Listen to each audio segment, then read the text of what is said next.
The plasma blade carved air 3 inches from Cole Hawthorne's throat, close enough to singe the gray stubble on his weathered face, close enough to taste copper and ozone mixing with Nevada dust. The Krillian champion, 8 feet of chitinous nightmare, wrapped around 4 swinging arms, circled through sand that had seen too much blood already. 50,000 alien voices roared from terraced seats carved into bedrock that shouldn't exist, their hunger for violence needing no translation. Cole's left knee screamed where the last strike had landed. Torn cartilage probably, maybe worse. The entrenching tool in his right hand scratched Army-issue steel older than most of the species watching, caught harsh artificial sunlight from arc lamps mounted in stone. His training whispered through exhaustion. Find the weakness, exploit the biology, survive. They told me I was too old for this, that Kuwait was ancient history. Turns out some wars never end. They just wait. The voice belonged to a younger version of himself, one who'd crouched in Iraqi bunkers, counting seconds between artillery shells. That man had believed in clear missions and cleaner exits. This man knew better. The Krillian lunged with confidence born from 100 victories. Cole didn't match his speed, couldn't nod at 58 with joints that sounded like gravel in a mixer. Instead, he dropped low, swept the E-tool across the creature's forward knee joint, where exoskeleton met vulnerable cartilage, and rolled left as forearms cleaved through space his head had occupied a heartbeat earlier. The champion stumbled. Just a hitch, just enough. Confusion rippled through the alien masses. Then something that might have been respect, if any of these species understood the concept beyond raw strength. 72 hours earlier, Cole had been alone with his ghosts. The wrench slipped in oil-slicked hands, and he swore at the Huey's rotor assembly with language that would have made his drill instructor proud. The helicopter squatted in the barn behind his ranch house like a monument to optimism he no longer possessed. Getting it airborne before winter felt less likely than getting Sarah back from the cancer that had taken her 5 years ago. He wiped his hands on a rag that remembered the Reagan administration and turned toward the wall. The photo arrangement always caught his eye this time of afternoon when Nevada's sun angled through barn doors just right. His dress blues from the retirement ceremony hung beside medals he'd earned in sandboxes most Americans couldn't find on a map. Sarah smiled from a silver frame frozen at 43, 3 years before the diagnosis, and 5 years before he'd learned to stop hearing her voice in the morning silence. The unit photo from Desert Storm held place of honor. 23 men, most scattered now across a country that had moved on to newer conflicts in faster news cycles. Cole had stayed in Nevada, drawn back to the proving grounds where questions about his father had never found answers. The radio crackled mid-song, some 70s guitar solo, giving way to the local news anchor's practice concern. Cole reached to turn it off. He'd heard enough about the world's problems, but the words stopped his hand. Mysterious disappearances near the old Nevada proving grounds continue. 3 hikers reported missing this month, bringing the total to 15 over 6 months. Sheriff's Department advises extreme caution for anyone venturing into restricted zones north of Cole. Killed the power. 30 years of the same warnings, 30 years of conspiracy theorists claiming Roswell was just the opening act, that the underground facilities housed everything from alien technology to Nazi scientists who'd never faced justice. He'd searched those zones himself as a kid, looking for traces of the father who'd vanished when Cole was 8 years old. Found nothing then, expected nothing now. Creedence Clearwater's Fortunate Son drifted from the radio before he'd fully silenced it, that guitar riff from 1969 that every veteran recognized. His father had loved that song, played it constantly before disappearing on a classified mission that technically never happened. Gravel crunched outside. Cole recognized Sheriff Martinez's cruiser rumble before it rolled to a stop. They'd served together briefly at the tail end of Desert Storm before Martinez took shrapnel in his hip and rotated home early. The man who climbed out now moved like his joints hurt, the same careful deliberation Cole saw in his own reflection every morning. Martinez's face told the story before his mouth opened. Lines that hadn't been there yesterday, eyes that wouldn't quite meet Cole's. The barn suddenly felt smaller. Cole, it's Ryan. His F-35 went down near the grounds 3 hours ago. Crash investigation team found the site, but no body, no ejection, seat activation, no emergency beacon. Just scorched earth and something that reads wrong on every scanner they've got. The wrench hit concrete with a clang that echoed in spaces between heartbeats. Ryan, 24 years old fighter jock with his mother's green eyes and his grandfather's stubborn refusal to acknowledge impossible odds. The kid who'd rebuilt a carburetor at 12 and soloed a Cessna at 16. The only family Cole had left after Sarah's funeral and his father's ghost. How far into the restricted zone? 12 miles past the perimeter. Air Force is locking it down hard. Martinez paused and something in his expression shifted. There's something else, Cole. The crash pattern doesn't match equipment failure or combat damage. The tail section melted, not burned, melted like something hit it with heat that doesn't exist in our arsenal. Cole was moving before conscious thought caught up with training. The gun safe in his office yielded the Colt 1911 he'd carried through Iraq, cleaned weekly, fired monthly, trusted absolutely. 2 spare magazines. The tactical vest from his active duty days still fit if he didn't breathe too deeply. I'm coming with you. Martinez's hand found his sidearm. You're not going into that alone. Cole checked the pistol's chamber with muscle memory older than his son's life. I am. Because if something took Ryan, it's going to give him back or learn why Marines don't leave their people behind. The crash site lay 30 minutes north by truck deep into terrain that hadn't seen civilian traffic since Eisenhower was president. Cole drove in silence while Martinez worked his radio, coordinating with Air Force investigators who seemed remarkably eager to clear out before sunset. The desert stretched in all directions, broken only by Joshua trees and occasional remnants of Cold War infrastructure, slowly surrendering to sand and time. The F-35 had carved a crater 20 feet across. Debris scattered in patterns that made no aeronautical sense. Pieces that should have vaporized lay intact while structural components capable of surviving re-entry had sublimated into vapor. The tail section looked like someone had applied a blowtorch the size of a freight train, metal flowing and freezing in curves that mocked physics. No blood, no body, no parachute. The Air Force investigators packed equipment with speed suggesting orders from above. Their team lead, a captain young enough to be Cole's son, approached with a clipboard and an expression mixing sympathy with bureaucratic necessity. Colonel Hawthorne, I'm sorry about your son, but this is now a classified site. I need you to clear the perimeter immediately. The captain's eyes kept darting to something beyond the crater. Some disturbance in the dirt. Cole couldn't quite make out from this angle. What aren't you telling me, sir? I'm not authorized to discuss what aren't you telling me. The captain's radio squawked. His face went pale. He backed toward his vehicle without another word, leaving Cole and Martinez alone at the crater's edge as the convoy vanished in a plume of dust. The sun touched the horizon. Shadows lengthened across the desert floor. Cole knelt at the crater's edge, fingers tracing patterns in scorched sand. Something glinted near the epicenter metal that caught fading light with a dull gleam that didn't match the F-35's alloys. He reached for it, brushing away debris, a fragment of hull plating. But the serial number pattern etched into its surface made his breath catch. He'd seen that sequence before decades ago, in a file marked classified and buried in a box he'd stopped opening years back. His father's mission codes, the same alphanumeric sequence from 1968. Martinez looked at this, but the sheriff was already backing toward the truck, hand on his sidearm, eyes locked on something behind Cole. The hologram materialized 6 feet away, floating above ground with casual disregard for physics that marked it as fundamentally other. The figure inside the projection stood roughly humanoid, 2 arms, 2 legs, 1 head, but proportions were wrong in ways that made Cole's vision swim if he looked directly at it too long. The voice that emerged carried no accent. Cole recognized, synthesized and cold as vacuum. Cole Hawthorne. Your offspring designated Ryan Hawthorne lives, present status viable but declining.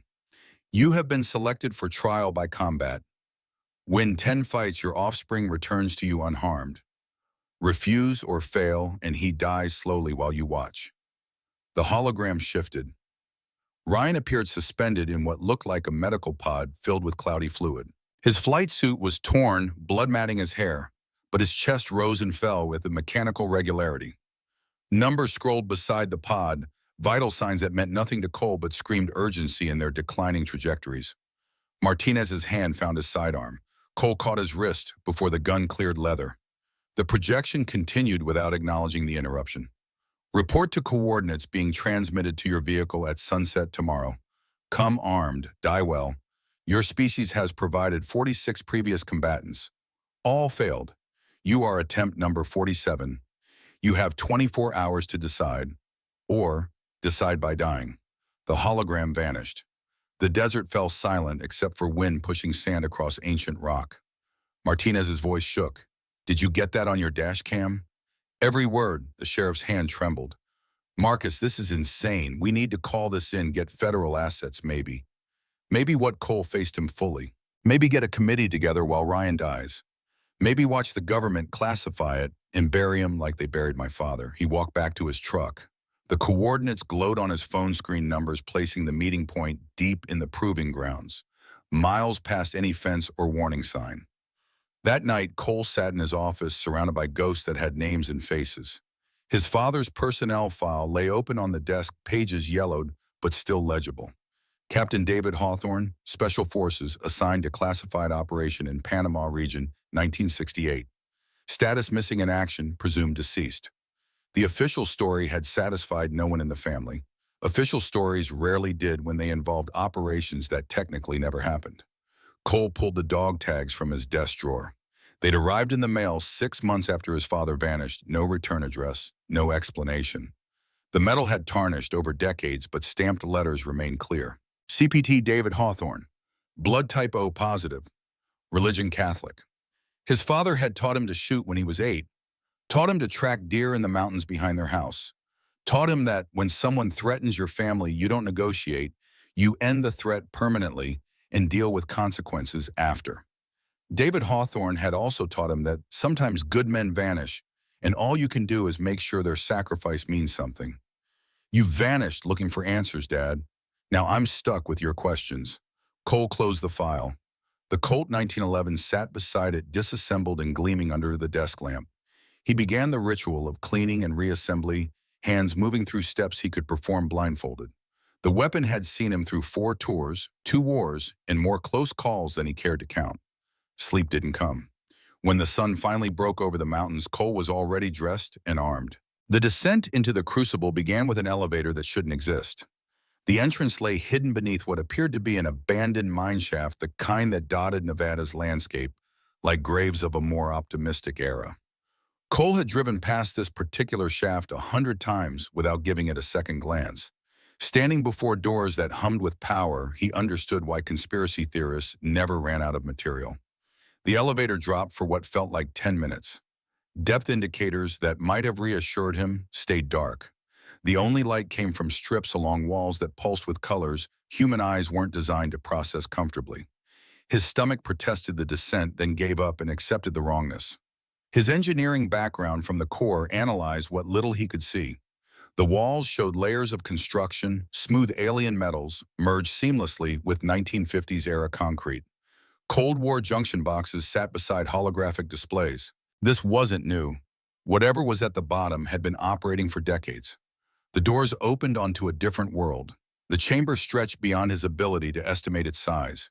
Walls curved upward and outward, carved from bedrock, but reinforced with architecture that made his technical training weep. The technology was both ancient and impossibly advanced, like finding a stealth fighter in King Arthur's court. Conduits ran along surfaces carrying energy or information or something else entirely, their glow casting shadows that moved independently of any light source. But it was the crowd that stopped him cold. 50,000 beings packed terraced seating that rose in concentric circles around a central arena. His mind tried to categorize what he saw and failed spectacularly. Insectoid creatures with too many limbs. Reptilian forms wrapped in what might have been armor or might have been their actual skin. Entities that seemed to shift between states of matter depending on viewing angle. And all of them were watching him. Cole's combat training kicked in automatically. Assess the exits, map the power sources, know your battlefield. But this battlefield operated on rules he didn't understand in a facility that predated his birth by decades. A figure approached from shadows near the elevator.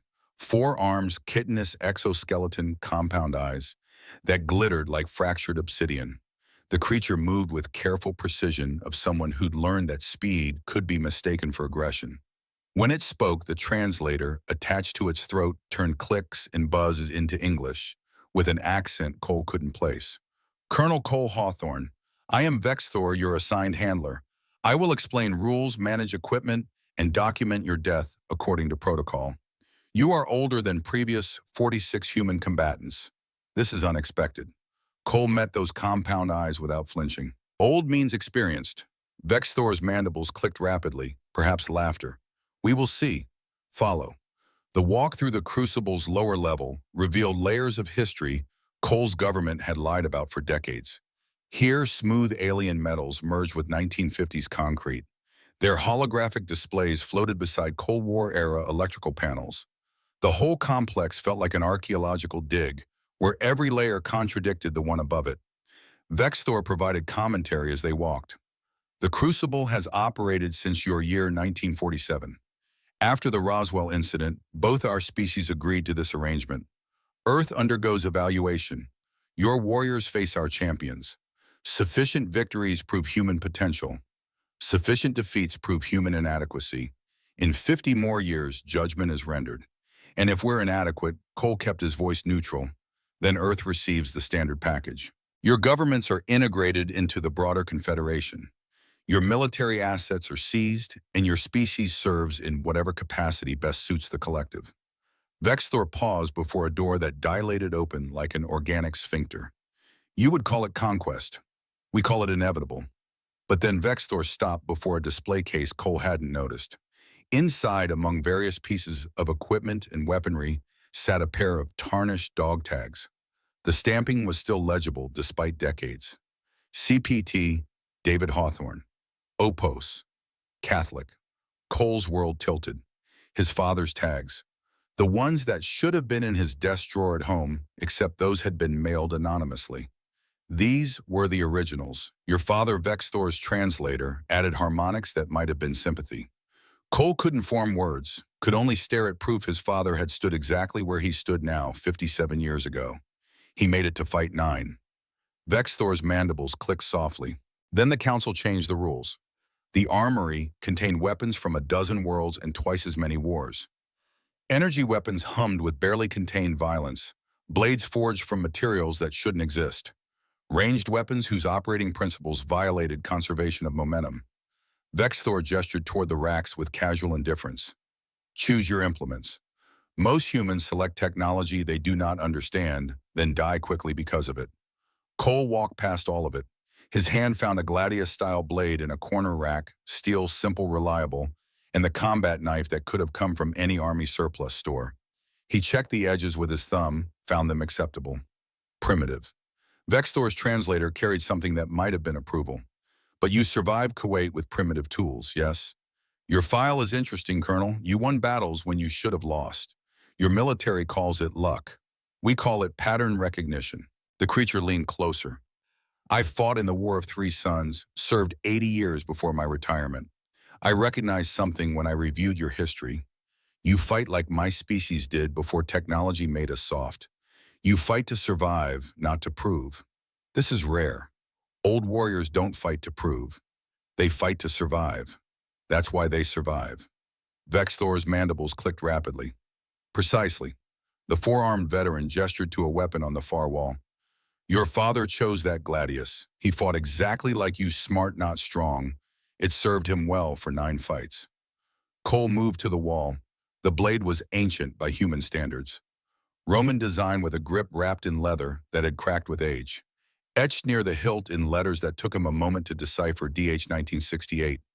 His father's initials. His father's year. Do I have a chance? The question escaped before Cole could stop it.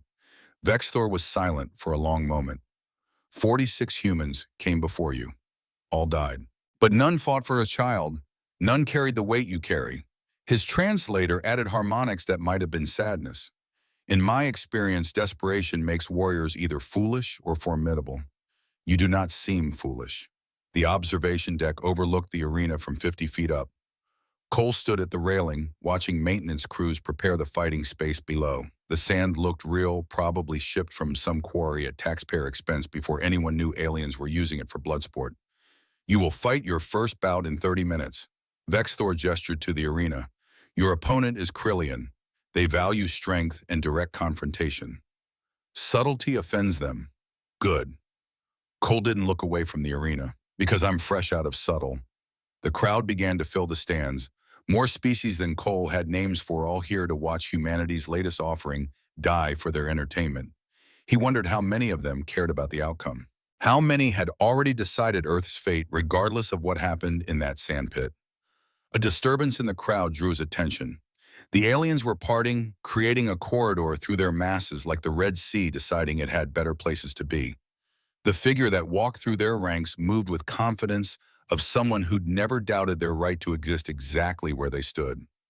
She was tall, easily 6'4", with skin that carried a pale green luminescence under harsh lighting.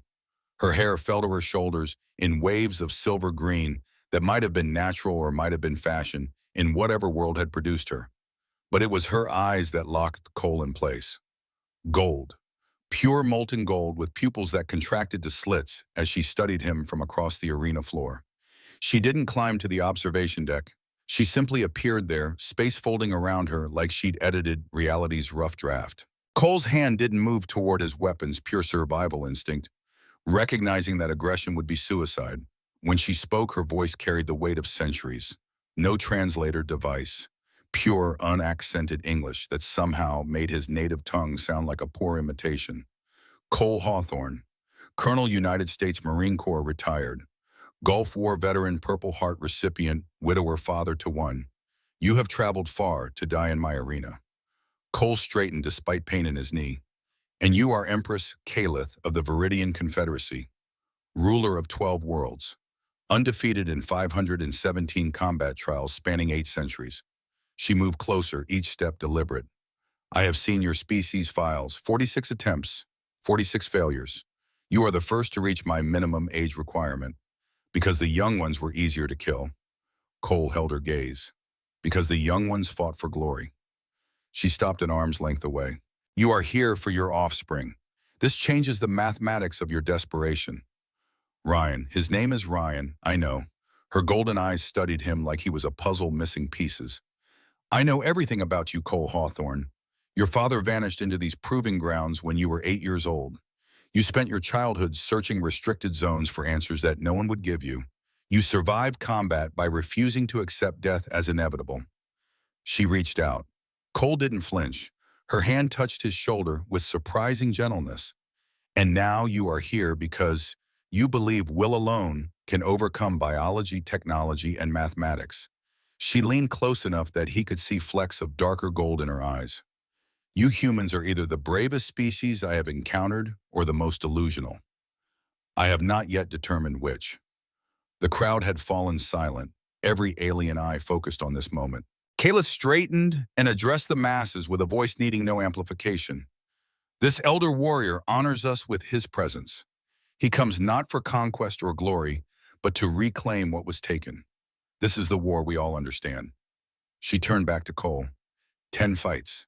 Survive all 10, and your son returns to you unharmed. Cole felt the trap in the words. In fight 11. Her smile carried something that might have been anticipation. 11 is me. Defeat me, Cole Hawthorne, and I offer you something no human has ever possessed. She raised her voice to the crowd. I offer Earth my protection as Empress's consort. Gasps rippled through 50 species simultaneously. Vexthor's mandibles clattered in what sounded like distress. Somewhere in the stands, voices raised in protest. Kalith ignored them all. Her focus remained locked on Cole. Do you understand the offer? By Viridian law, whoever defeats the monarch in single combat becomes co-ruler. Your Earth would fall under my empire's shield. No invasion, no subjugation. Partnership. I've waited 800 years for someone who fights for something, not just to win. Prove your worth, Earth's freedom. Cole processed this through layers of exhaustion and rage. You're serious. I have ruled 8 centuries alone, Colonel. I have never found an equal. If you can defeat me, you will have earned not just your son's life, but your entire world's freedom. What if I just want Ryan? Then you will take him and leave after fight 10. Her head tilted slightly. But you will wonder always whether you could have saved more. Your file suggests you carry such weights poorly. The crowd exploded into arguments. Vexthor appeared at Cole's elbow. All 4 arms gesturing frantically. Colonel, you must understand the political implications. She has never made such an offer. The council will move against, they will do nothing. Caleth cut him off. The law is absolute. She focused back on Cole. Your answer, Cole thought of Ryan unconscious in that pod. Thought of 46 dead humans who'd come before him. Thought of his father's dog tags in that display case, proof of another Hawthorne who'd fought in this same arena 57 years ago. Lady, I just want my son back. But if I have to tear down your empire to get him, I'll start with you.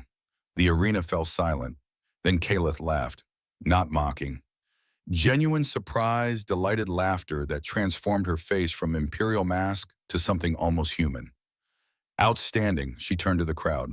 Commence preparations. The human fights within the hour. Vexthor waited until she'd vanished before speaking. You have made an impression, Colonel. This is either fortunate or catastrophic. His mandibles clicked nervously. I will explain something not in your briefing. Empress Caleth has refused 7,000 marriage proposals from nobility across 30 species. Her offering this to a human is unprecedented. Cole watched the arena floor below. So this whole thing is politics. Everything is politics when you have ruled as long as she has.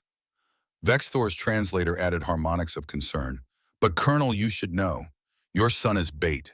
The council wants Caleth removed. They've been undermining her rule for decades. If you somehow survive 10 fights to face her, they will have already killed your son to prevent Fight 11. And then they will kill you both.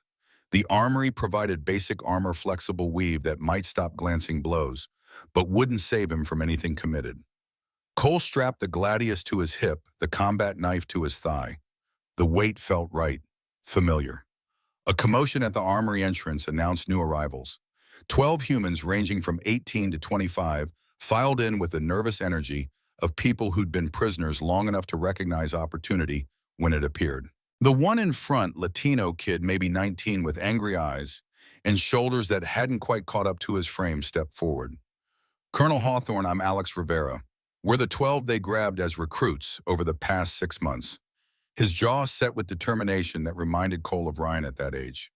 We know you're fighting to save your son. We want you to teach us how to survive like you. Cole studied them.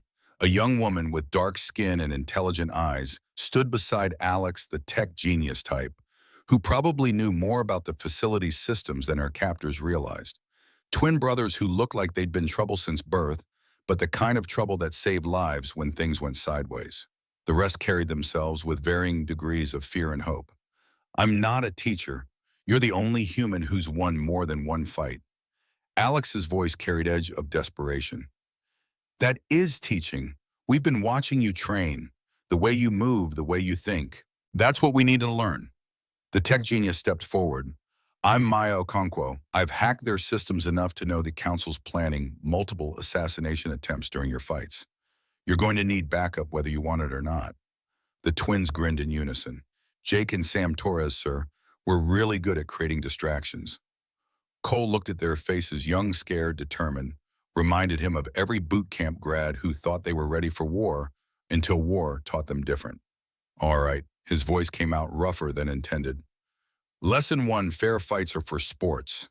This is survival, and old soldiers survive by fighting dirty, smart, and mean. Alex's grin could have lit the room. When do we start, Colonel? The arena alarm cut through the moment. Vexthor's translator carried urgency. First fight in 5 minutes. Krillian Warlord Champion. Now. Cole turned to the young humans. You start by watching. Learn what works. Learn what gets you killed. And maybe, if I'm still breathing after this, I'll teach you the rest. The elevator to the arena floor descended slowly enough for doubt to creep in. Cole pushed it down. Doubt was luxury for people with options. He had one play win until he couldn't anymore, then win anyway. The roar of the crowd hit him like physical force when the gates opened. 50,000 aliens screaming for blood in languages that predated human civilization. The sand crunched under his boots, coarse hot, real enough to ground him in the moment. The Krillian champion was already there. 8 feet of muscle and chitin, 4 arms ending in claws that could punch through tank armor. The creature radiated confidence, performing for the crowd with movements showing off his reach and power. The announcer's voice boomed from everywhere and nowhere. From the Terran frontier, last surviving combatant of multiple conflicts, the reluctant beast Cole Hawthorne. Reluctant beast. Cole almost smiled. Whoever wrote that hadn't been wrong. The champion turned toward him. Mandibles clicked out a rhythm that the translator rendered as contempt. You are old, broken, you will die quickly. This is mercy. Cole drew his gladius. The steel caught the light. Probably. But I fought in worse sandboxes than this. The champion charged. Cole sidestepped and struck in one motion, the blade skittering off chitin, but finding the joint behind the creature's knee. The Krillian stumbled, just a hitch in his stride. Just enough. The crowd noise changed, confusion rippling through their bloodlust. Cole pressed. The E-tool he'd grabbed from the weapons rack became extension of his will. High strike to draw the block low. Sweep to the other knee joint, roll left to avoid the counterattack. Sand flying, the crowd's roar building. The champion's confidence cracked. The old human wasn't supposed to adapt this fast. Wasn't supposed to find weaknesses in armor that had withstood energy weapons. Cole thought of Ryan, of Sarah, of his father who'd fought in the same arena and made it to fight 9 before something went wrong. He thought about every lesson the Marine Corps had beaten into him about winning fights you couldn't win by conventional rules. The champion fell. Cole's boot found the creature's throat. The blade pressed against vulnerable joint where skull met carapace. The crowd held its breath. Yield. Cole's voice carried across sudden silence. You fought well. Now yield. The champion clicked something that translated as submission. Cole stepped back. The crowd erupted, some cheering, some protesting. All of them stunned. He'd won the first fight without killing. Marine Corps rules minimum force necessary to accomplish the mission. Vexthor appeared at his side as medical teams rushed to the fallen champion. Unprecedented. You could have killed him. Should have killed him according to our traditions. Not my tradition. Cole wiped his blade clean. My job is getting Ryan back. Everything else is optional. The creature's mandibles clicked rapidly. You are either the most principled human I have met, or the most naive. He gestured toward the stands where Kalith watched from her throne. Either way, you have her attention. Good. Cole looked up at those golden eyes, because I'm just getting started. The Empress smiled. The medical bay smelled like antiseptic in the particular exhaustion that came after fighting for your life. Cole sat on a steel examination table while medical drones sealed the gash across his ribs. Vexthor worked nearby, manipulating holographic displays with practiced efficiency of someone who'd patched up too many warriors. Your vitals are acceptable for a human your age. Vexthor's translator carried something that might have been grudging respect. Most species half your years would have collapsed by now. Benefits of a stubborn constitution. Cole watched the drone work. How long until Fight 2 standard protocol is 8 hours recovery between bouts. But Vexthor paused and his mandibles clicked nervously. I must show you something. Your father's combat footage. The hologram that appeared showed a younger man in 1968-era combat fatigues fighting with a gladius against an opponent Cole didn't recognize. But the tactics were identical to his own. The same knee joint targeting, the same use of environment, the same clinical efficiency. He fought exactly like you. Vexthor's voice carried weight. Smart, adaptive, merciful when possible. He made it to fight 9 in 3 days. Then the council changed the rules and sent something he couldn't beat. What happened? I do not know the full story. But his final opponent was not standard trial combat. The creature gestured to data scrolling beside the footage, and shortly after his biological signature vanished from our sensors. We assumed termination. Cole stared at his father's image frozen in combat. Assumed. Vexthor's mandibles clicked once. The council has ways of making assets disappear while keeping them useful. I should not speculate further. Before Cole could press for more, alarms shrieked through the facility. Vexthor's displays lit up with urgent data that made all 4 of his arms move at once. Your son's medical pod. The vitals are declining faster than projected. The hologram shifted to show Ryan's pod. The numbers Cole couldn't read suddenly made terrible sense when Vexthor translated them. Critical cascade in 48 hours. Every fight you win, the council accelerates his deterioration. They want you desperate, making mistakes. Cole's hands gripped the examination table edge hard enough to whiten knuckles. Then I fight faster. Colonel, you do not understand. At this rate, you have 48 hours before Ryan's life support fails completely. You still have 9 fights remaining before Empress Calith. You cannot possibly complete them in time unless I stop resting between fights. Cole stood despite the medical drone's protests. How fast can you schedule the next one? Vexthor's translator carried what might have been horror. The regulations exist for safety. Your body needs recovery time. If you fight too frequently, you will die of accumulated trauma before reaching fight 5. Then I better make sure I don't get hit. Cole strapped his weapons back on. Set up fight 2, now. Above them through the observation windows, Calith watched from her private viewing chamber. Vexthor's displays showed her face, those golden eyes studying Cole with something that might have been admiration or might have been something more dangerous. She knows. Vexthor clicked softly. She knows the council is killing your son regardless of outcomes, and yet she does not intervene. Can she not without starting civil war that would kill billions? The creature turned to Cole. That is the trap. The council forces her to choose between you and her empire. They expect her to choose the empire. Cole checked his knife, his gladius, the armor that wouldn't save him from what was coming. What do you think she'll choose? Vexthor's mandibles, bred in what might have been a smile. I think, Colonel, that you have reminded an 800-year-old empress what she once fought for before politics made her forget. That is either your salvation or everyone's doom. The observation deck viewport showed Earth rotating slowly in the distance, a monitoring station's feed from orbit.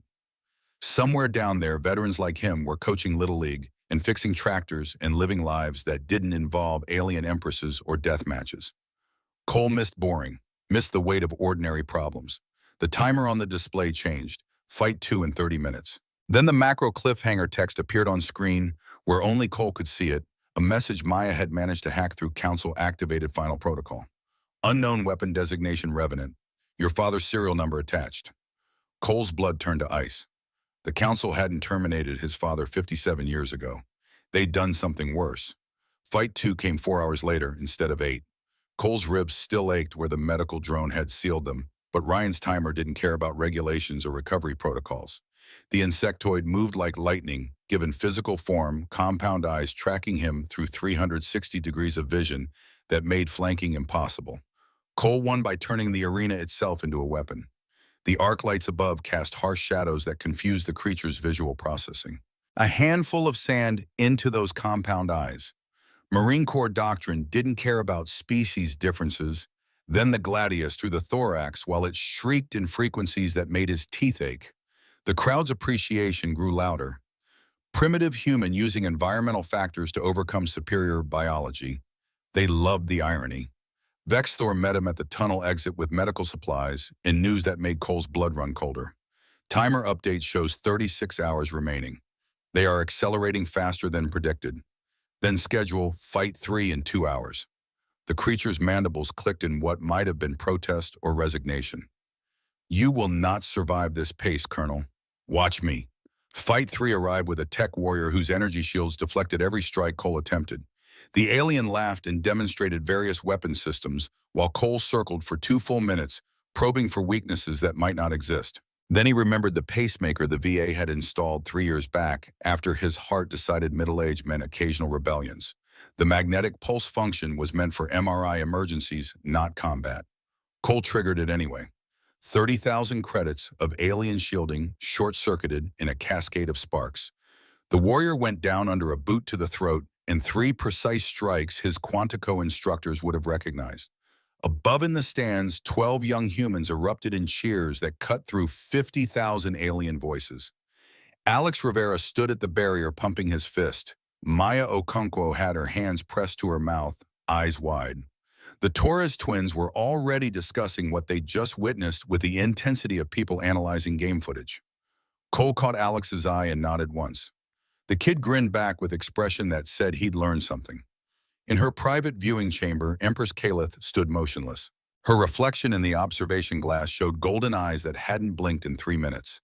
Below her, an 800-year-old empire watched a 58-year-old human rewrite assumptions about what old warriors could accomplish. Her chief advisor, a reptilian bureaucrat named Draven, who'd spent centuries climbing political ladders, materialized beside her via hologram. Your Majesty, this human's continued survival is becoming problematic. The council requests permission to implement enhanced safety protocols. Kalith didn't turn from the window. Enhanced safety protocols. Is that what we call assassination? Now Draven's scaled face showed no expression. We call it maintaining order. Your vow to this human threatens centuries of careful governance. My vow threatens your governance, Chancellor. There is a difference. The hologram flickered with what might have been anger. With respect, Majesty, your emotional investment in this primitive, do not mistake strategy for emotion. Kalith finally turned and something in her eyes made even the hologram seem to recoil. This human fights with mercy in an arena built for slaughter. He adapts where others break. He protects where others dominate. These are qualities our empire has forgotten in pursuit of your careful governance. Then perhaps our empire no longer needs an empress who values sentiment over strength. Perhaps. Kalith's smile carried 8 centuries of surviving political assassination attempts.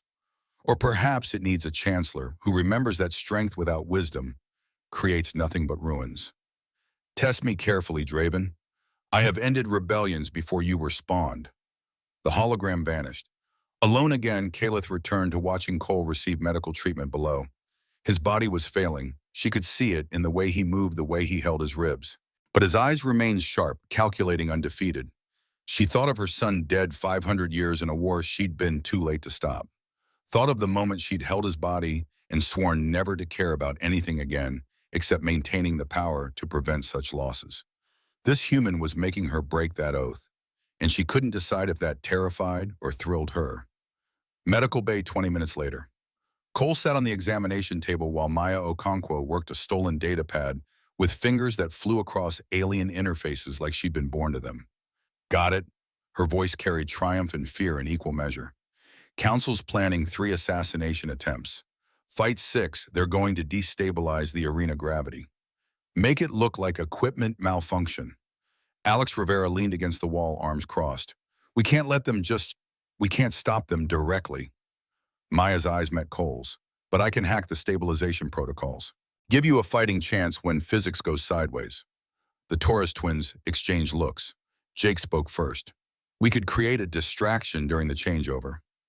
Maintenance access, right, Sam? Sam nodded. Already scouted it. Fire suppression system triggers would evacuate half the facility. By maybe 10 minutes of chaos.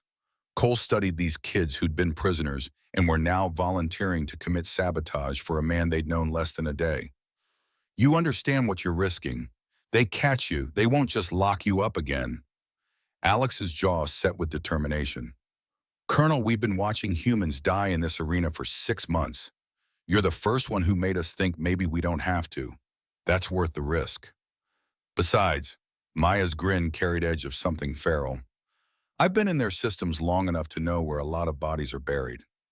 Metaphorically speaking, mostly. Vex Thor's arrival cut through the moment. Fight 4 in 90 minutes, gravity manipulator. Very dangerous opponent. The creature's mandibles clicked nervously. Also, I must inform you that Empress Kalith has requested your presence in her private chambers after this bout. This is unprecedented. Cole raised an eyebrow. She request or she command? She requested, which may be more dangerous. Vex Thor paused. Colonel, you should understand, the Empress has not made a personal request of anyone in 3 centuries. She rules through edicts and delegation. This suggests you have become politically significant beyond just the trials. Great. Cole checked his weapons. Always wanted to be politically significant while bleeding internally. Fight 4 entered the arena like physics had taken a holiday. The gravity manipulator could crush opponents from distance, twisting forces that kept planets in orbit into weapons that made conventional combat meaningless. Cole watched the creature demonstrate on training dummies that compressed into singularities, matter folding into impossible densities. The fight lasted 4 minutes. Cole won by doing what the crowd never expected. He stopped trying to fight and started observing. The arena's reflective surfaces showed distortion patterns half a second before gravitational attacks manifested. Half a second was enough for someone trained to think 3 moves ahead. When the Gladius found the manipulator's primary nerve cluster, the crowd exploded with noise that registered on seismic monitors. 4 fights, 4 victories. The old human was starting to look less like a fluke and more like a problem the council needed to solved permanently. Calith's private chambers occupied a section of the crucible that predated human civilization. The walls carried inscriptions in languages Earth's linguists had never documented, speaking of empires that rose and fell before Mesopotamia learned to write. She stood at a viewport overlooking the arena, hands clasped behind her back in posture that suggested military training older than most nations. When Cole entered, she didn't turn. "You fight well for someone who should be dead 3 times over by now. I've had practice, it should be dead." Cole moved to stand beside her, keeping respectful distance. "Ma'am, Calith," her correction was soft. "In private, you may call me Kay. Only friends use it, and I have not had friends in a very long time." Below them, maintenance crews prepared for Fight 5. Cole could see Maya and the Torres twins moving through access tunnels, planning whatever chaos they'd plan. Above them, council chambers glowed with activity as politicians plotted his death. "Why the vow?" Cole asked. "Why offer Earth your protection for defeating you? You've ruled 800 years without needing a human consort. Because 800 years is a very long time to be alone." Kay's reflection in the viewport showed eyes that carried weight Cole recognized from his own mirror. "I had a son once, named him Valen. He wanted to be a warrior like his mother. I trained him too well." She paused. 500 years ago, he died leading a charge I should have forbidden. I held his body and swore never to care about anything except power sufficient to prevent such loss. Cole knew that weight, carried his own version since Sarah's funeral. And now a 58-year-old human fights with mercy in an arena I built for slaughter. Uses his mind where others use muscle. Protects where others dominate. Her golden eyes found his. "You remind me what I was before loss made me into what I became. That is either salvation or damnation, and I have not yet determined which." "Sounds like you're making this about more than politics." "Everything is politics when you have ruled as long as I have." But her hand moved to rest on the viewport beside his, close enough to feel warmth without touching. "Sometimes politics and truth overlap. Your father taught you to never leave people behind. Who taught you to show mercy to enemies, my wife?" Cole's voice went rough. "Sarah, she was a nurse. Saw what violence did to people on the receiving end. Made me promise that if I ever had to fight again, I'd remember the person bleeding was someone's son, someone's husband, someone's father." Kay's expression shifted into something vulnerable. "She sounds formidable." She was. Cancer didn't care about formidable.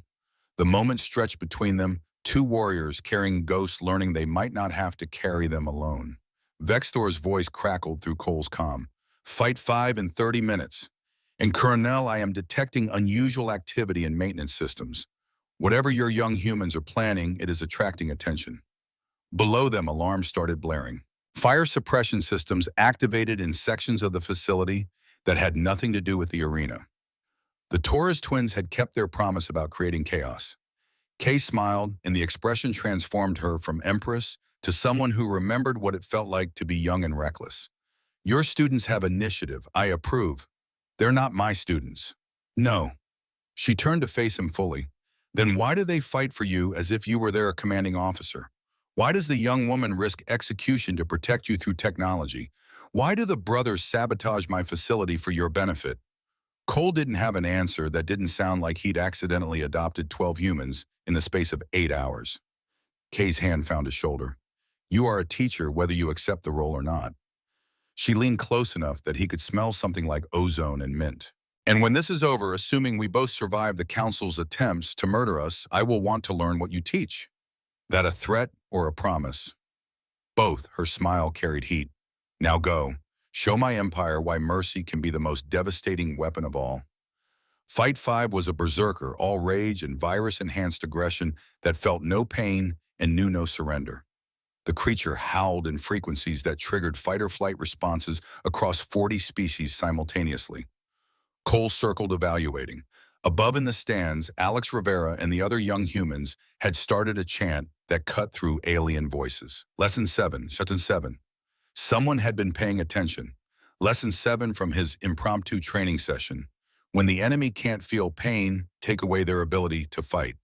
The berserker swung with enough force to shatter concrete. Cole wasn't there. He'd already moved Gladiator, striking at the extended knee joint with surgical precision. The creature didn't slow, Pain was irrelevant, but the joint buckled.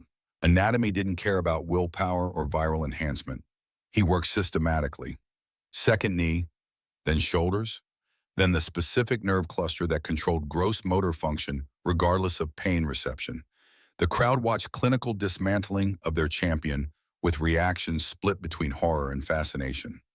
When it was over, Cole stood over the unconscious berserker and whispered words only Vexthor's sensors caught. Sorry, but my son needs me more than you need your pride. The crowd's roar peaked. Somewhere in her chambers, Kay watched with expression, suggesting she'd heard those words through whatever surveillance covered the arena. Fight 6 came 2 hours later, with Ryan's timer showing 18 hours remaining. The arena setup looked normal until gravity decided to rewrite its own rules. 3 Gs to 0 cycling in patterns that would crush organs or tear them loose depending on when the shift hit. Cole recognized council sabotage when physics became a weapon, but Maya's hack held. Where other sections of the arena experienced violent fluctuations, the combat zone stabilized just enough for Cole to use the chaos instead of becoming its victim. He timed debris launches during high-gravity pulses, turned falling equipment into projectiles during the zero-G intervals, won by making the assassination attempt into a tactical advantage. Marine Corps doctrine: when the enemy gives you chaos, organize it faster than they can. Catastrophic injuries, though. 3 broken ribs for real this time, internal bleeding that made Vexthor's medical assessment grim. Cole collapsed in the tunnel, coughing blood. Above in council chambers, Draven received reports with expression suggesting murder hadn't worked according to plan. Empress Kaleth stormed into the council session via full presence hologram that made the chamber's temperature drop 5 degrees. You attempted to murder him via equipment malfunction. Her voice carried ice that had frozen empires. Do you believe I am blind? Chancellor Draven's scales rippled with what might have been fear or defiance. Your Majesty, equipment malfunctions are unfortunate, but not unprecedented. You are incompetent or treasonous, Chancellor. She moved through the hologram chamber like a storm given form. He has won 6 fights you promised would kill him. 6. And you resort to sabotage because you cannot accept that a human twice your mental age has made you look like fools. The council members shifted uncomfortably. One spoke up, a crystalline being whose voice chimed like breaking glass. Your Majesty, with respect, your emotional investment in this human suggests compromise of judgment. Are you suggesting I am unfit to rule? Kay's eyes went from gold to something darker. Because that would require a council vote, 7 members minimum, to challenge an empress. Her gaze swept the chamber. Do you have 7 votes, Chancellor Draven? Or are you making accusations you cannot sustain? Silence answered her. Then I am altering trial structure. Kay's proclamation carried weight of 8 centuries ruling. Cole Hawthorne will face me at fight 10 instead of 11. Fewer opportunities for your accidents, gentlemen. The council erupted in protest. Draven's voice cut through. You cannot simply alter ancient protocols. Ancient law requires the monarch's discretion in all matters of trial by combat. She leaned into the hologram. I am exercising that discretion. Fight 10, the human faces me. Win or lose, the evaluation concludes there. His son goes free regardless of outcome. That is unacceptable. Draven's composure finally cracked. If you are emotionally compromised, but are you challenging my fitness to rule, Chancellor? The question hung in air that had suddenly become very thin. Challenging an empress's fitness required formal proceedings that ended in either the challenger's vindication or execution. No middle ground existed. Draven's scales went pale. I misspoke, Your Majesty. Indeed. Kay terminated the hologram with gesture that looked like she was strangling something invisible. The connection died, leaving the council in cold silence. Medical bay, where Cole drifted in and out of consciousness while drones repaired internal damage. Kay appeared beside his bed, physical presence instead of hologram. Her hand found his warm, despite alien biology. You are being used as a weapon against me. The council forces me to choose between you and my empire. Cole's voice came rough through damaged lungs. What will you choose? I have not decided. Her thumb traced patterns on his knuckles. But I am considering options that involve neither of us dying while politicians congratulate themselves on maintaining order. That sounds like revolution. That sounds like 800 years of patience running out. She leaned closer. Your students, and yes, they are your students, regardless of your protests, have provided me with evidence of council corruption spanning decades. Maya's hacking has been more thorough than the girl realizes. I have enough to dissolve the council legally, but it would create civil war. How many die in that war? Millions, maybe billions. And if you don't fight it, the council continues using people as weapons, continues crushing hope to maintain their comfortable governance. She met his eyes. Your father disappeared 57 years ago because he was inconvenient to their plans. They did not terminate him. They repurposed him, made him into something that could kill without conscience. Cole's blood went cold. The Revenant Protocol. She nodded. I did not understand what it meant until Maya found the files. Your father has been their ultimate weapon for over half a century, rebuilt 17 times. Each iteration removing more of David Hawthorne and adding more weapon system. She paused. They are planning to deploy him as your final opponent before you reach me. Cole closed his eyes. Choice between killing my father or watching my son die. They've thought this through. Kay's grip tightened. Or we give them a war they cannot win. Her voice carried something fierce and liberated. I have wanted to burn this corrupt system down for 3 centuries. You have reminded me why that matters more than maintaining comfortable power. Her hand found his face thumb, brushing his cheek with gentleness that suggested she'd forgotten how to do this and was remembering. Fight with me, Cole Hawthorne. Not as Gladiator and Empress, as partners who refuse to accept the choice between bad and worse. Cole opened his eyes. Marines don't negotiate with terrorists. We end them. Her smile could have started wars or ended them. Precisely. Fight 7 came with timers showing 12 hours until Ryan died. The assassin moved through active camouflage that made it invisible to every spectrum Cole's eyes could process.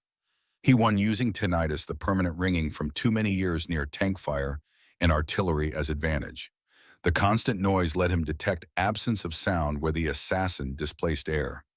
Combined with arena dust patterns and the checkerboard search methodology that had kept his platoon alive during Desert Storm sandstorms, invisibility became just another problem with a tactical solution. Victory came with both of them on the ground exhausted. Cole's knife at the assassin's throat measured in millimeters and split seconds. Vexthor met him in the tunnel with news that changed everything. Fight 8 has been altered. Council invokes ancient tag team protocol. You and a partner against 2 council champions. Cole wiped blood from his face.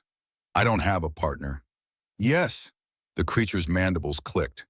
You do. Empress Kalith has volunteered to fight beside you. The announcement hit the arena like shockwave. 50,000 beings fell silent, then erupted into chaos that made previous crowds sound like whispers. The Empress herself fighting alongside a human against council champions. Draven's hologram appeared at Arena Center. Your Majesty, this is highly irregular. This is ancient law, Chancellor. Kay materialized beside Cole, space folding around her. Tag team combat between any combatant and willing partner. I am willing. Or do you challenge my right to invoke traditions you claim to defend? Draven's scales rippled. Very well. Prove your partnership is real, Majesty. Prove this human is not simply a liability you shield from consequences. 30 minutes to coordinate. Cole and Kay in a private training chamber, circling each other with professional assessment of people who needed to trust their lives to a stranger. I fight with overwhelming power. Kay demonstrated, and energy crackled around her hands. I draw focus, tank damage, create openings through force. I fight with adaptation. Cole showed her the Gladiator work. I exploit openings, use environment, make opponents fight my kind of war instead of theirs. Then we will clash. Her frustration showed. I do not ask for help. I am an empress. I'm not help. Cole met her eyes. I'm backup. Marines call it battle buddy. You cover me when I'm exposed. I cover you when you commit. We move, shoot, communicate. Basics that work regardless of power level. Teach me. He did. 20 minutes of demonstrating bounding Overwatch, the concept of one element firing, while another moved, maintaining constant pressure without ever being stationary long enough for the enemy to capitalize. She absorbed it with speed, suggesting 8 centuries of combat experience, finding new framework to organize around. Why didn't my generals teach me this? Because they wanted you strong, not smart. Cole checked his weapons. Smart leaders don't need yes men. They need people who make them better. Her laugh carried surprise and something warmer. You would have made an excellent advisor in my court. I would have gotten myself executed for insubordination in the first week. Yes. Her smile transformed her face. But what a week it would have been. The tag team fight started disastrously. Their styles clashed worse than either had against their opponents. Kay fought like an empress, powerful, commanding, expecting reality to accommodate. Cole fought like a marine, adaptive, opportunistic, trusting chaos. 60 seconds and Cole took a plasma blast meant for Kay and flew 20 feet to impact the arena wall. Stars exploded across his vision. Blood filled his mouth. The crowd's roar became white noise. Kay appeared above him, blocking another strike with their bare hand. Why would you sacrifice yourself because that's what partners do? Cole forced himself upright despite ribs screaming protest. Stop fighting like you're invincible and start fighting like you need me. Something in her eyes shifted. Understanding, recognition that strength alone wouldn't win this. The next exchange transformed everything. Kay charged, drawing both champions' focus and fire while Cole flanked, using crowd noise to mask movement. She tanked damage that would have killed most warriors. He struck at joints and exposed points with precision that years of experience had honed. When one champion turned on him, she was there. When she overextended, he pulled her back with a handful of armor and Marine's intimate knowledge of saving people who didn't want to admit they needed saving. The crowd's chanting changed. Two names now braided together in languages from 30 worlds. Hawthorne Caleth, Hawthorne Caleth. The final combination came from instinct rather than planning. Kay created an opening through overwhelming force. Cole exploited it with a strike that had taken 40 years to perfect. Two champions fell. Not dead, Cole made sure, but unconscious and defeated. Silence lasted 3 seconds before the arena exploded. Cole collapsed against Kay, both holding each other upright through sheer stubbornness. Her voice came between ragged breaths. We did not die.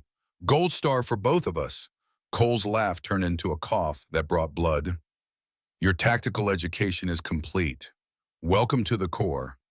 She actually laughed, the sound surprised and genuine. But celebration cut short. Alarms shrieked through the facility. Ryan's pod status flashed critical warnings on every display. 6 hours remaining. Cole couldn't fight Kay in 6 hours while broken like this. Couldn't reach Ryan in time regardless of what happened. Draven's hologram filled the arena, his scaled face showing satisfaction that made Cole's blood run cold. Congratulations on your victory, Empress. However, given the human's deteriorating condition and his son's imminent expiration, we must accelerate the final trial. He gestured and a new hologram appeared. 12 feet tall, more machine than biology, wrapped in armor that looked grown from nightmare metal. The face, what remained behind cybernetic replacements, carried features Cole knew better than his own reflection. Same bone structure, same jawline, same eyes that had taught an 8-year-old boy to shoot. The serial number stamped on the chassis confirmed what his gut already knew. CPT DH 1968 SF 001, Captain David Hawthorne. Special Forces, missing in action 1968. His father. The voice that emerged from the Revenant speakers was distorted, mechanical, barely human. But underneath the corruption, Cole heard the man who taught him to track deer and tie his shoes and never leave anyone behind. Cole Maye, son Draven's satisfaction dripped through every word. You understand now, human. We took your father 57 years ago, rebuilt him, made him perfect. He has served us, killing when we command, sleeping when we do not need him. And now you will kill him to save your son. Or he will kill you and your bloodline ends here. Choose Colonel Hawthorne, your father or your son. Both cannot survive. The plaza outside council chambers had become a battlefield before dawn broke over Nevada's surface miles above. Kay fought Draven in combat that mixed physical violence with cyber warfare. Her consciousness split between defending digital infrastructure and preventing the Chancellor from activating weapons that would glass the desert and everything under it. Cole arrived with Ryan leaning on his shoulder, rescued from sub-level 7x12 young humans who'd executed their training with precision that would have made any instructor proud. Alex Rivera's shoulder bled from a plasma graze. Maya Okonkwo's hand still trembled from the terminal hack that had unlocked Ryan's pod, with seconds remaining. The Torres twins flanked the group, covering angles with captured weapons they'd learned to use through pure survival instinct. The scene was chaos rendered in energy, fire, and alien blood. Species who'd maintained careful neutrality for centuries now chose sides as an empire tore itself apart. Draven stood at the chamber's central terminal, reptilian form wrapped in exosuit armor, glowing with stolen power. His translator broadcast across all frequencies with volume that made Cole's ears ring. You would destroy everything we built, Calith. Everything we achieved through strength and order, for what? So humans can infect our perfect system with their weakness. Kay ducked an energy blast and returned fire with bare hands, channeling power that made the air scream. Our system is stagnant. You call it perfection. I call it death. This human showed me what we've forgotten, that growth requires risk. That strength means protecting, not dominating. But the Council had played their final card. Deep in the facility's core, David Hawthorne's consciousness warred with programming that had controlled him for 57 years. Cole's words from the arena, his forgiveness, his recognition, had cracked conditioning that 17 rebuilds had reinforced. The Revenant systems broadcast across emergency channels, voice fluctuating between mechanical precision and something almost human. Cole, son, I can feel what they made me, can feel the protocols trying to force termination. But there's something else, something about bombardment systems. They're using my admin access to activate orbital weapons. Cole's earpiece crackled. Dad, what are you talking about, Council failsafe?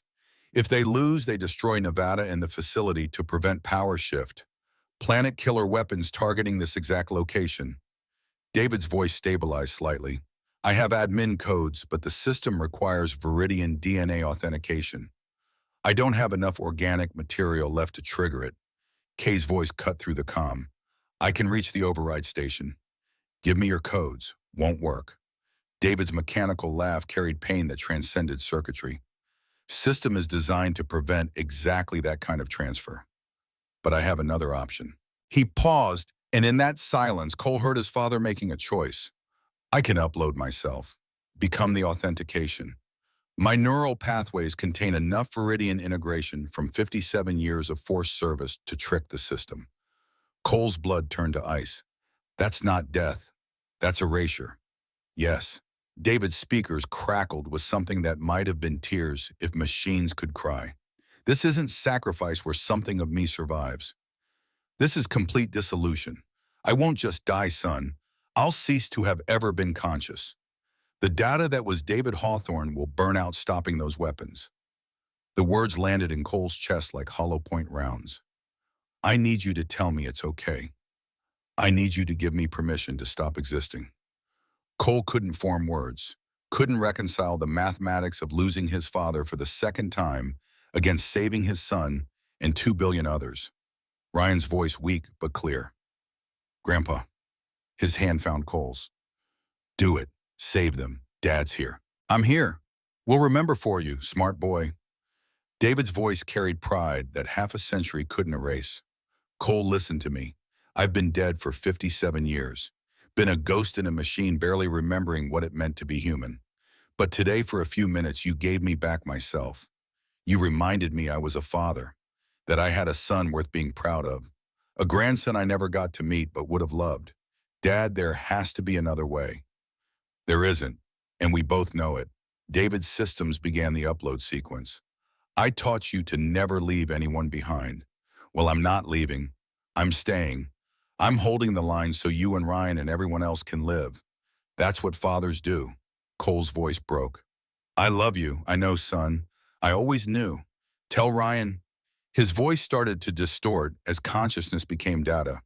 Tell him his grandfather's last thought was pride. So much pride in both of you. Now go. Help Kay end this corruption and build something better from the ashes. Build what I should have come home to help you create. The upload completed. What remained of David Hawthorne dissolved into pure information racing through the bombardment system like wildfire through dry brush. Authentication protocols recognized fragments of Viridian integration and accepted his consciousness as valid override.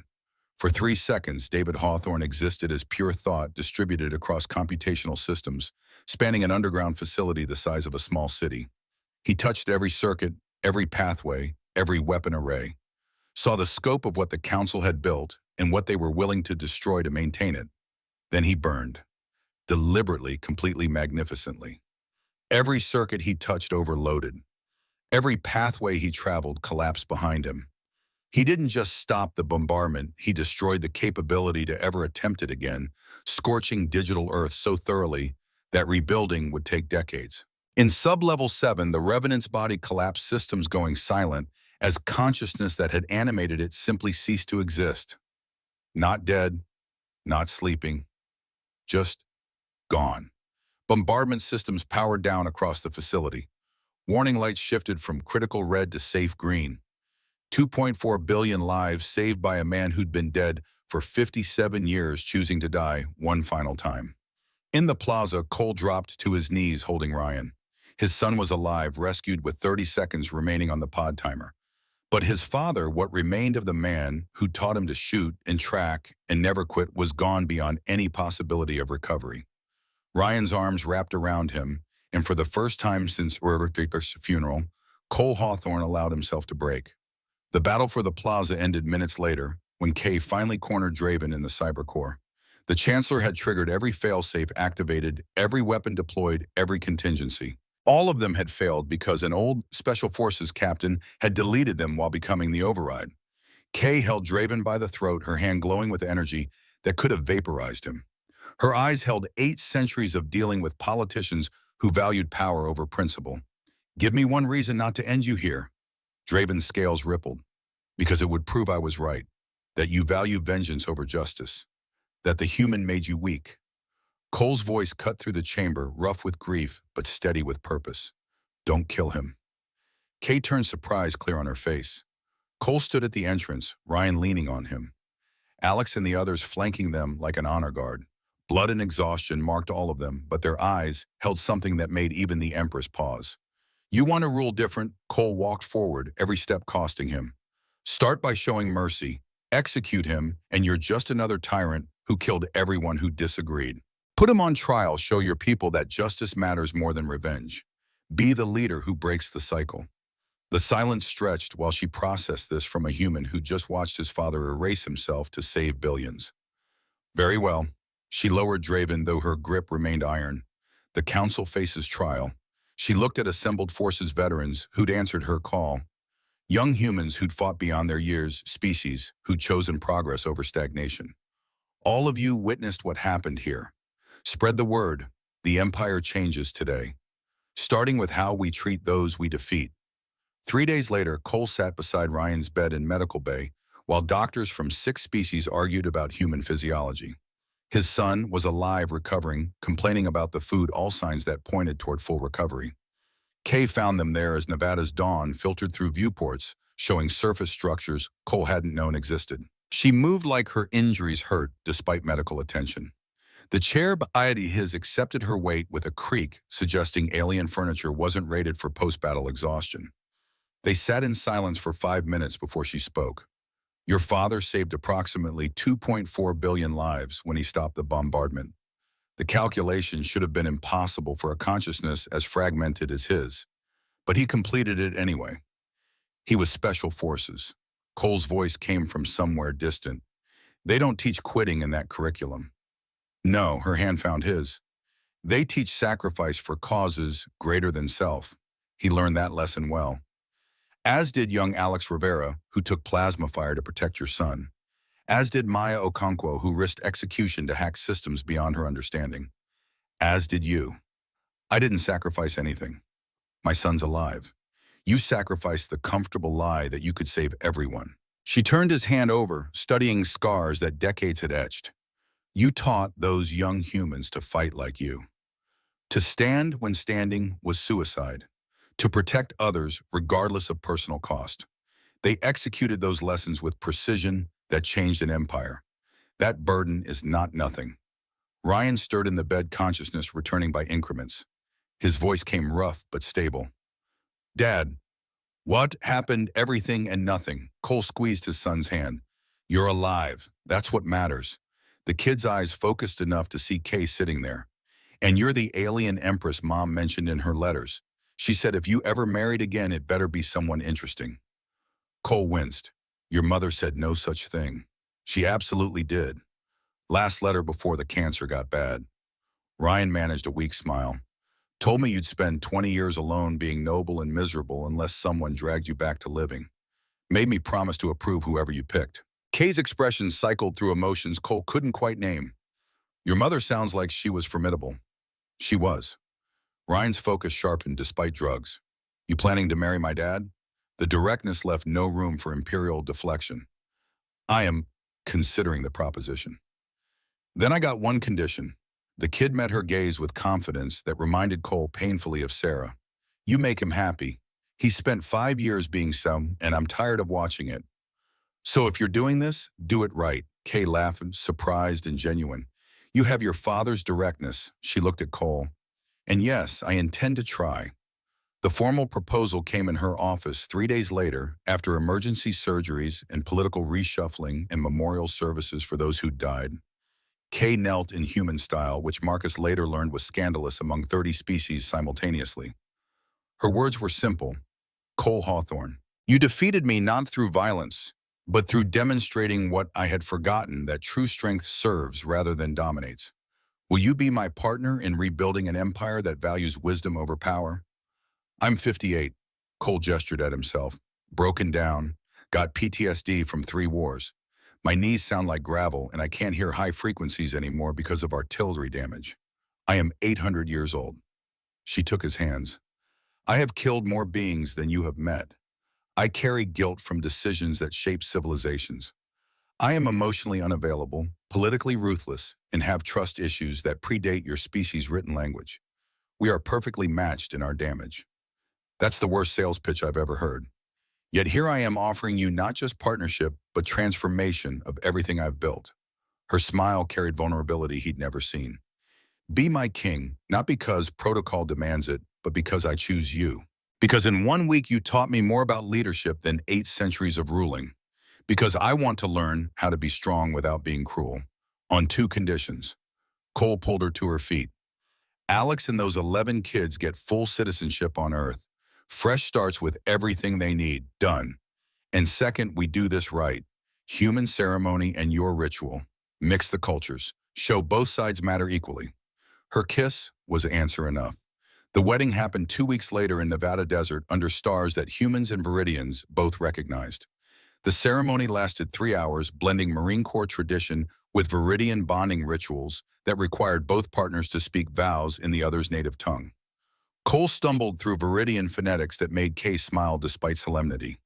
She delivered her English vows with an accent carrying 8 centuries of linguistic evolution, making promises sound like poetry.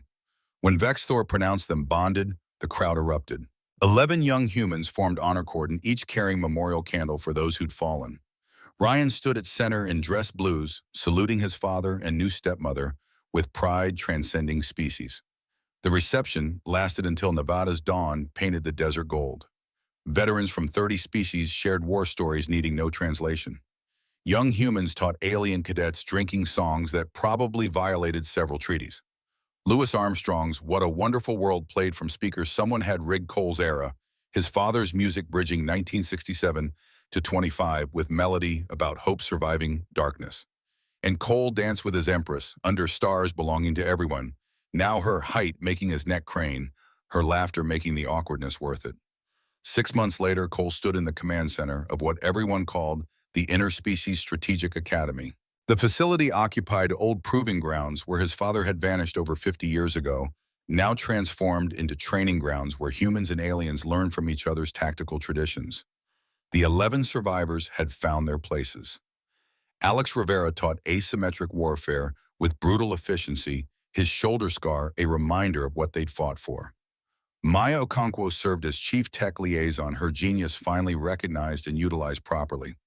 Jake and Sam Torres had become ambassadors, proving diplomacy sometimes required people who could crack jokes while negotiating treaties. The others scattered into roles ranging from military instructors to civilian bridge builders. One had opened a restaurant serving human comfort food to homesick aliens, proving diplomacy sometimes happened over pie and coffee. Ryan taught aerospace combat to cadets who'd never seen Earth until recently. Vexthor coordinated curriculum development with enthusiasm of someone who'd found purpose after retirement. And Cole taught the core doctrine already spreading across 12 worlds: fight only when peace fails. Peace is harder and worth it. Kay found him there between classes, her presence no longer announced by servants, but by simple fact that she walked through doors instead of teleporting. Her hand rested on her stomach where their daughter grew, medical miracle made possible by technology and determination in equal measure. Thinking about your father, she'd learned to read his silences. And the 46 before me, and everyone who died so these kids could learn there's another way. Cole gestured to students training below. They deserve better than we gave them. Then make sure their deaths teach that lesson. She leaned against him, comfortable with proximity that centuries alone had made foreign. You are good at this teaching, this building. Perhaps better than the fighting. Can't be good at it without having done the fighting first. He kissed the top of her head. But yeah, this feels right. Like maybe all that violence led somewhere useful. Their daughter kicked forceful enough that Kay winced. She has your stubbornness already. God help us both. The Academy's central plaza held a memorial garden where names of the fallen were etched in stone that would outlast empires. Cole visited every morning ritual that grounded him before classes began. Captain David Hawthorne's name held place of honor. Below its simple words, he held the line. Kay joined him without speaking, just presence and understanding that some moments didn't need words. They stood together, watching Nevada's sunrise paint the desert in colors that reminded Cole why he'd spent 58 years fighting to preserve moments exactly like this. You told me once I needed to make my life mean something. Cole addressed the memorial, his father's ghost, maybe just himself. Took me this long to figure out what that meant. It's not about how you fight, it's about what you fight for. And what do you fight for now? Kay's voice carried genuine curiosity. This. He gestured to the academy, to students from 24 species learning together, to the future being built from ruins. A world where Ryan's kids and our daughter don't have to die, proving they deserve to exist. Where experience matters more than prejudice. Where people like me teach peace instead of war. That is a legacy worth building. She took his hand. Your father would be proud. Maybe. Cole squeezed back. But I think he'd just be glad I figured it out before wasting another 50 years. They turned from the memorial as stars emerged overhead, human constellations mixing with alien designations and charts that now belong to everyone. Behind them, the academy glowed with light and sound of cultures learning to coexist. Ahead, their daughter kicked reminders that the future demanded attention. The observation deck overlooked training grounds, where human Marines taught alien warriors cover and move tactics, while Viridian strategists demonstrated energy weapon applications to fascinated Army Rangers. The exchange went both ways, neither species claiming superiority, both learning that different didn't mean inferior. Cole watched a 19-year-old corporal from Texas explain bounding Overwatch to a 7-foot crystalline being who'd fought in wars before humans discovered agriculture. The alien absorbed the lesson with genuine interest, then demonstrated gravitational manipulation that made the corporal's eyes light up with tactical possibilities. That's what we're building. Not conquest, not subjugation, just understanding. It will not always be peaceful. Kay's hand found his. There will be conflicts, misunderstandings, species who resist change. Yeah, Cole smiled. But at least we'll face them as partners instead of enemies. That's something. Ryan appeared at the observation deck entrance, flight suit still marked with G-force sweat from his latest training run. Dad, got a minute? There's a delegation from the Crystalline Concordat asking about admission requirements. They want to send their best pilots here to train with human tactics, the species we almost went to war with 3 months ago. Cole raised an eyebrow. The same. Apparently they're impressed by how we handle atmospheric combat, want to learn before circumstances force them to fight us for real. Smart. Cole stood, joints protesting in ways they hadn't when he was 20. Let's go talk to them. Kay, you coming? Someone should. She rose with grace of someone who'd spent 8 centuries learning to move. To ensure you don't accidentally start another revolution through excessive honesty. That was one time. It was 4 times, I'm counting. Ryan laughed, the sound carrying warmth that had been absent during his recovery. You two are terrible at this married couple thing. We're learning, Cole wrapped an arm around his son's shoulders, just like everyone else. The delegation meeting ran 2 hours, ending with agreements that would have been impossible months ago. Knowledge exchange, capabilities, shared potential conflicts, resolved through understanding instead of violence. After they left, Cole found himself alone in the conference room with Kay. She studied the treaty documents with expression mixing satisfaction and something deeper. 6 months ago, I would have met that delegation with threats and shows of force. Her golden eyes found his. You have taught me a different way. Through you, I learned that strength can invite rather than intimidate. You didn't need me to teach you that. You were ready to learn it. Perhaps, she moved closer. But I would not have sought permission without you. Would have continued another 8 centuries being the monster my empire needed, growing more hollow with each passing year. Her hand touched his face. You saved more than your son. You saved me.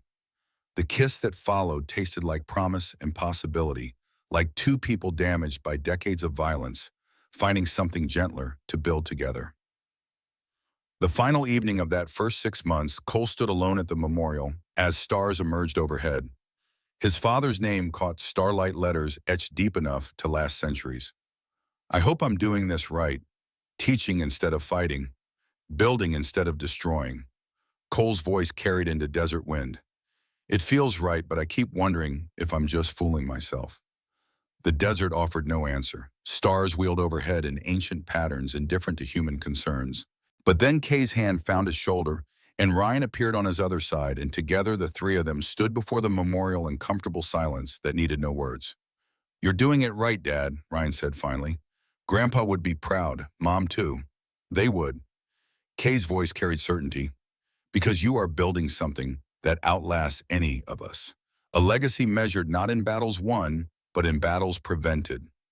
Cole looked at the memorial, at the names of those who died so this moment could exist. Then he looked at his son, healthy and whole, at his wife carrying their daughter who'd grow up in a world where human and alien was just description, not division. Yeah, I think we're doing okay.